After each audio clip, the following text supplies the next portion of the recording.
Welcome to LC Screen Talk. My name is Larry, and today I'm ranking all of the Pokemon from Detective Pikachu.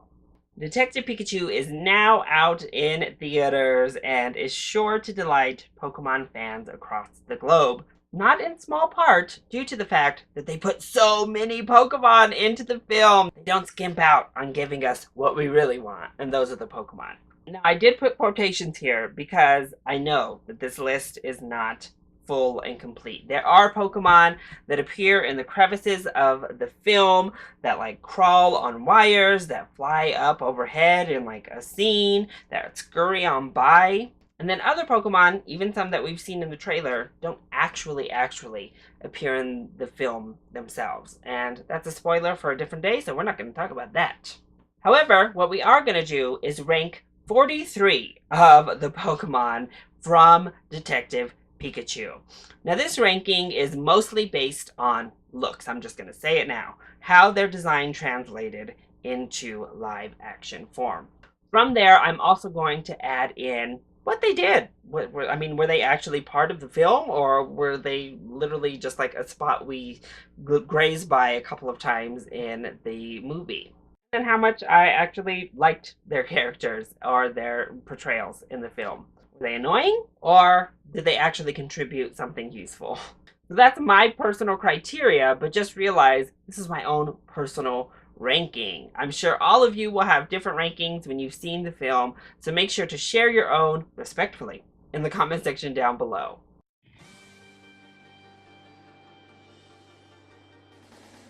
We got a lot of Pokemon to get through, so enough with this chit-chat. Let's kick things off. At number 43, I have Slaking. I mean, that's ugly. Which isn't a big shock because he's ugly in his animated form too. But, I mean, honestly, I think he's in a background of a shot. If we hadn't have seen, like, the card, it's a blink and you miss it. So, ugly plus plays nothing gets you in last place. At number 42, I have Venusaur. Yeah, I don't really love this design either, but I guess what are you going to do with like a bumpy flower toad? Plus, Venusaur also doesn't play much of a role in the film. You see him like bopping around maybe once or twice, but doesn't really do anything beyond that. And then when you look like this, 42 it is. At number 41, I have Pangoro. Another Pokemon who we don't see much of in the film. He did get to be part of that like Meet the Stars trailer promo. And that's when we saw this design here. We could have made it at least like a tiny bit cute. It is still a panda bear. Oh. Well, that's why you're number 41. At number 40, I have Loudred. I also think Loudred looks ugly, but honestly, you're working with a design like this. I don't know what you're expected to do. Looks pretty true to form, so I'll give it that, but it still is kind of like a terrifying sight to behold. But at least Loudred plays like kind of a fun little role in the film. As we saw in the trailer, they're like literal speakers at this like club. And that's fun, and that's a really good use of them, but still ugly and not my fave. At number 39, I have Magikarp. Can't really go wrong with Magikarp's design. He looks great. Not cute, but looks great. And I think Magikarp plays a pretty fun, funny role in the film. So, 39 he is. It's definitely a small role. There's not a lot to say about Magikarp here, so 39. At number 38, I have Arcanine. Another Pokemon that you see for a quick second, like in glances in the background. Arcanine looks cool. That's like a pretty awesome design, but doesn't do like literally anything in the film. At number 37, I have Kingler. I actually think this is a pretty good design for Kingler. It looks great, it looks authentic, it looks real.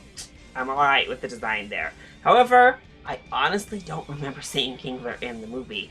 I just know that he's part of the film somehow from the trailer, from that Meet the Cast trailer. So Kingler looks cool, but if I can't even remember seeing you in the movie, can't get much higher than 37.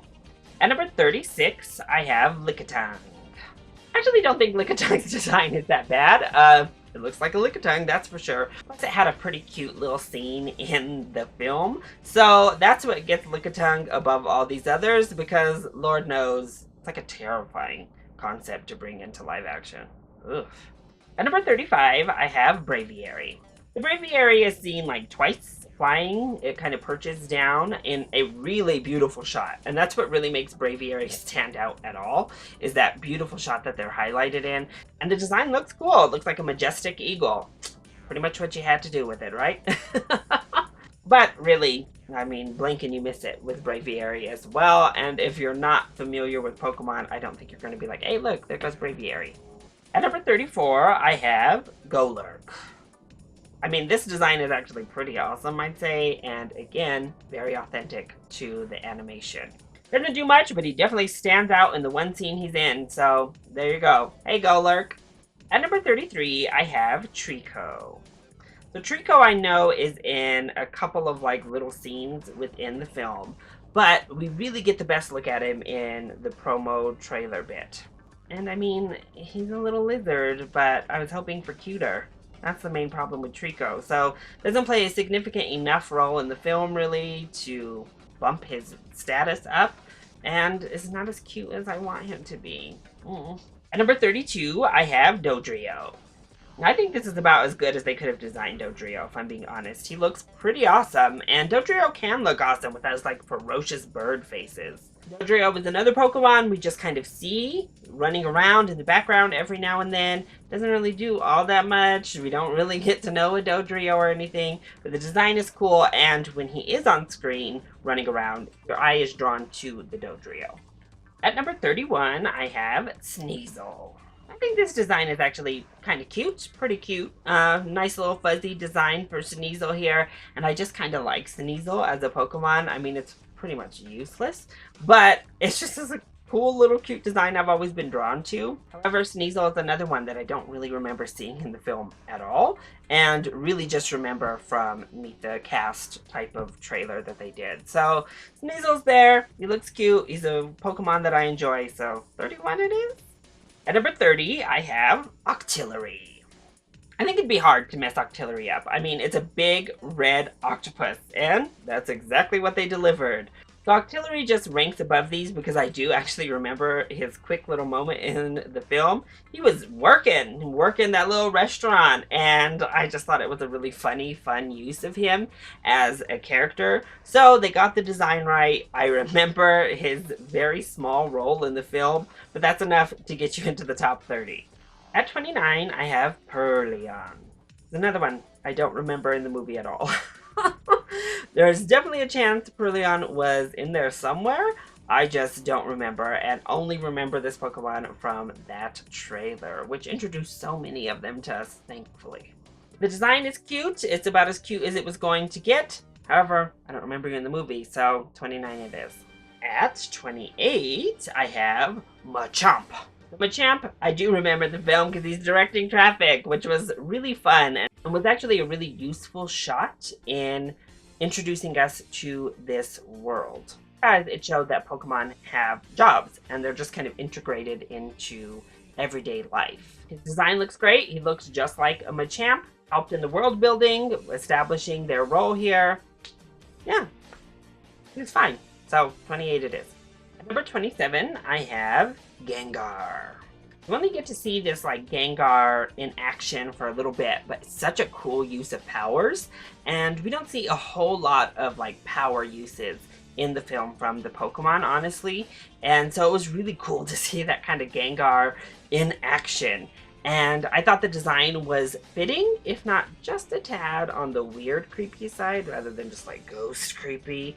But he looked cool enough. I liked the motion and the action of Gengar, so there it is.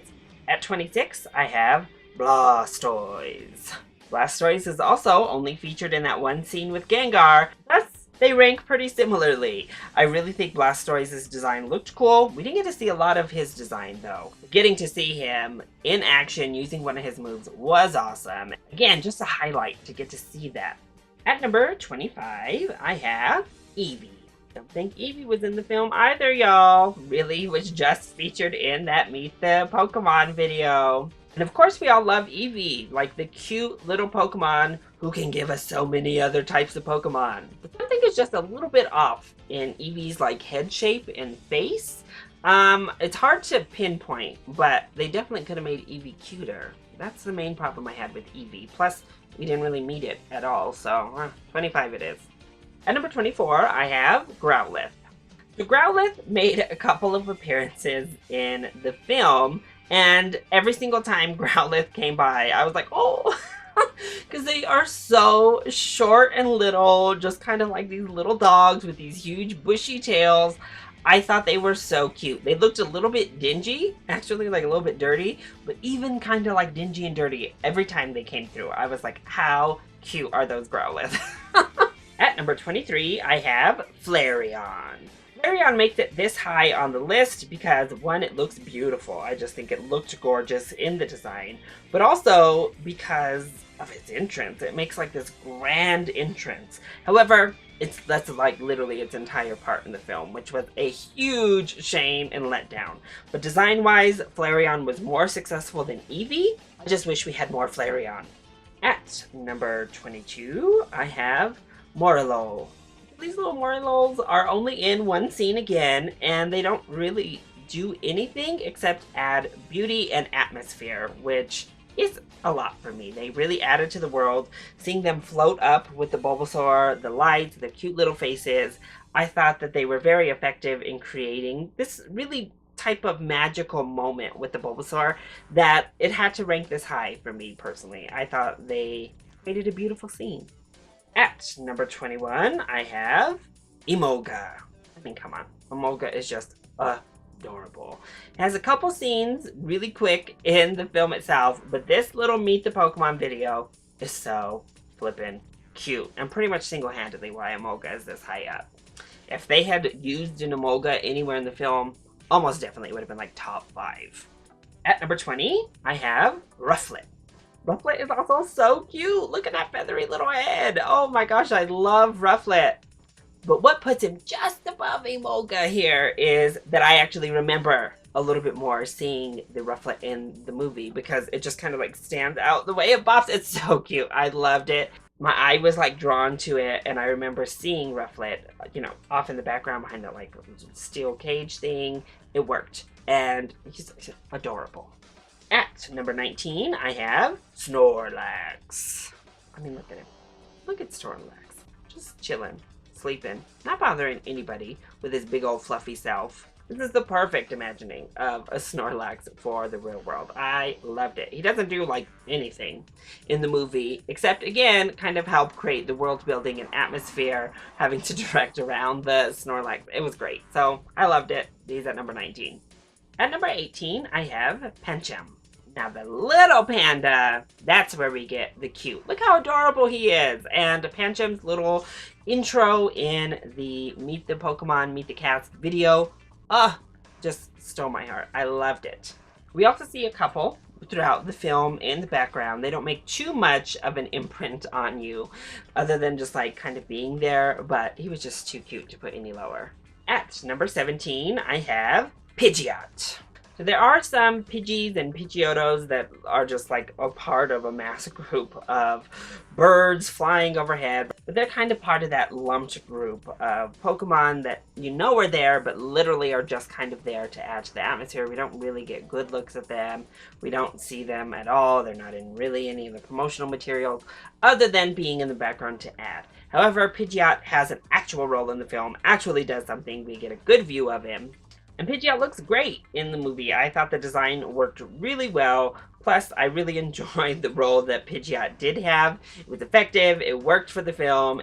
That's what gets you all the way up to number 17. At number 16, I have Gyarados. Now, Gyarados doesn't have a big role in this film either, but oh, what an awesome role Gyarados does have. First of all, another instance where we get to see a Pokemon use their power, but the look of Gyarados as they unleash the power is so cool. Oh, it's such an impact moment in the film, such like a memorable, quick scene for Gyarados, that's what propelled it all the way up to number 16. At number 15, I have Charmander. I mean, Charmander is just adorable. We got to see a little Charmander in the little Meet the Pokemon video. Plus, we saw Charmander walking around in the trailers. And we get so many more little Charmanders just like roaming around the city. And literally every time I saw it, I died a little bit inside of happiness. So flippin' cute. That little like fire tail, the way they made it wave while he walks was so precious. I wish Charmander had been given like anything to do in the movie, but just getting to see him bopping around was enough for me. At number 14, I have Squirtle. Another Pokemon that we see plenty of throughout the film, like popping their heads up out of the water. We see them running around. A ton of the trainers and people have like Squirtles as their companions, and I love every single one of them. What gets Squirtle all the way up to number 14, though, if I'm being honest, is that little bubble he blew in the Meet the Pokemon. Oh my gosh. It was the most precious thing in the entire trailer. I absolutely loved it and was dying inside for Squirtle. Oh my gosh. Stole the show without hardly having a character in the film. At number 13, I have Ludicolo. Talk about a scene stealer. Ludicolo also doesn't have a very big role in this film, y'all. Yet, he has a lot of merchandise. And I think that's because it's quite the scene. That little yell from him is so good, and seeing him like as a little barback was amazing. Plus, I think they really did an amazing job with that design. What a weird little Pokemon, and they killed it. So Ludicolo all the way up at number 13. At number 12, I have Apom. What makes Apom so special in this film is that we get to see both like mean, ready to kill Apoms, as well as like super adorable, playful Apom, and both versions worked perfectly. I thought the design of Apom was great, which is saying something about a little monkey that has a hand tail, but they still made him so cute. Oh, I thought Apom was wonderful in the movie. Again, had a very memorable scene pretty early on, so that gets you up to number 12. At number 11, I have Mewtwo. Another instance where they got the design pretty perfect, but what really propels Mewtwo up is Mewtwo's character in this film. I thought they got the essence of Mewtwo, obviously from experiences with previous films that we've seen Mewtwo in, a very similar role as well, honestly. But it worked really well here, and I really like the twist that Mewtwo brought to the film itself. However, the rubbery skin didn't always work for me, so it was kind of a CGI thing that kept Mewtwo from breaking into the top 10, but the character was pretty great, so 11 it is. At number 10, I have Greninja. Another Pokemon that really is here because I loved their role in the movie. We saw it in the trailers, but they provide a really cool entire action set piece. One of the best action set pieces of the entire movie, honestly. That provides like suspense, a little bit of horror, a lot of fast-paced action, and some powers thrown in. Plus, I think they nailed the design about as well as you can nail a tongue scarf on a frog. Greninja as a Pokemon is badass, and they made sure that Greninja's role in the film matched. At number 9, I have Cubone. Oh my gosh, Cubone was amazing in this movie. Cubone doesn't have a huge role, but definitely one of the most memorable sequences of the entire film. I loved this little Cubone. He had so much personality, so much character. They nailed the design. Just everything about Cubone was absolutely perfect, and I loved him. At number 8, I have Torterra. I thought they nailed Torterra's design, even in that tiny little glimpse we got in the Meet the Cast Pokemon whatever trailer video. I knew Torterra was legit right then and there. Plus, I loved the role that they played in the movie. They played a little bit bigger, more interesting of a role than I had anticipated. They looked great in the movie, they played a cool, interesting role, and I just love Torterra. So, there you go. That's why it's number 8. At number 7, I have Mr. Mime. We've seen a lot of Mr. Mime in the promotional materials, and he's just as funny and fun in the film as well. I do have to say, Mr. Mime's like kind of weird flesh is what keeps him from moving up any further on the list, but he's so much fun in the movie, obviously very memorable, and there you go, number 7. At number 6, I have Jigglypuff. Perfect. This was perfect for Jigglypuff. This beautiful, adorable little ball of fluff with just the right amount of attitude. We get to have Jigglypuff singing. We get to have Jigglypuff mad. We get Jigglypuff balloons. I mean, everything about the Jigglypuff in the film is beautiful. If only Jigglypuff had been in the film more, it definitely would have made the top 5. But for having the big scene-stealing moment it does have, number 6 it is. At number 5, I have Snubbull. Another really well-designed Pokemon. Getting this, like, angry face little bulldog Pokemon to look so flippin' cute, fluffy, and adorable. Wonderful job. And then, to give so much personality to Snubbull, amazing. I loved Snubbull as basically this detective's partner, and it worked so well. Having this weird interrogation between Snubbull and Pikachu, amazing. And then getting callbacks to Snubbull as we move throughout the film. He had a great role, a much bigger role than I had anticipated, and it was a whole lot of fun. At number 4, I have Charizard. I mean, he was epic in this movie. The design is so cool. That, like, dragon look is everything. The fire is wonderful. And I was just so happy to see Pokemon using their powers on display. Getting to show off their power was everything. And Charizard did it up, y'all. Plus, the end of Charizard's big scene is really funny, and I just loved it. I loved everything about Charizard's appearance. I do wish we had seen Charizard more in the film or seen more Charizards out and about, but getting to have this one big moment was enough. At number 3, I have Bulbasaur. This may just be biased to have Bulbasaur up this high because I absolutely love the Pokemon of Bulbasaur, always and forever. But I thought they got Bulbasaur's design perfect. Like, this is one of the best designs of any of the Pokemon in Detective Pikachu. Putting together this little toad with the bulb on his back and making him look so cute and endearing but yet realistic is a feat, and they did it. Plus, the Bulbasaur march through the forest with the Malolo is so cute and just everything. It's an enchanting experience. They play a role, actually. These little Bulbasaur do something in the film, and they have such a cute, wonderful moment with our main characters, and then getting to see other Bulbasaur. Oh, it just is everything. It was everything I wanted, and I loved them, and I want a Bulbasaur right now. So at number 2, I have Psyduck. I nailed this design too. Psyduck was so cute, and it definitely helped that Psyduck was one of our main character Pokemon.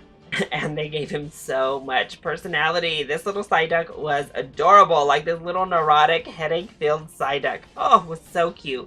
I love seeing him interacting with Pikachu, hugging him, their interactions in the back of the car, seeing that his companion, his partner, put him in like a little backpack and carried him around, and see him like flailing. Oh, it was everything. Psyduck was so cute, so fun, so funny. I loved it, and that's why it's all the way up at number 2.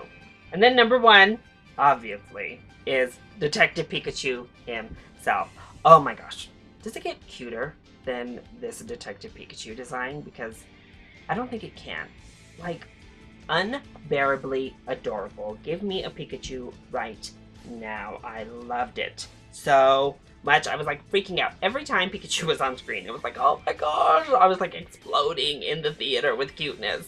Plus all of his little mannerisms, his little addiction to coffee, everything Pikachu did just was amazing. The design was absolutely perfect, and the most perfect way they could have brought Pikachu to life in a live action film.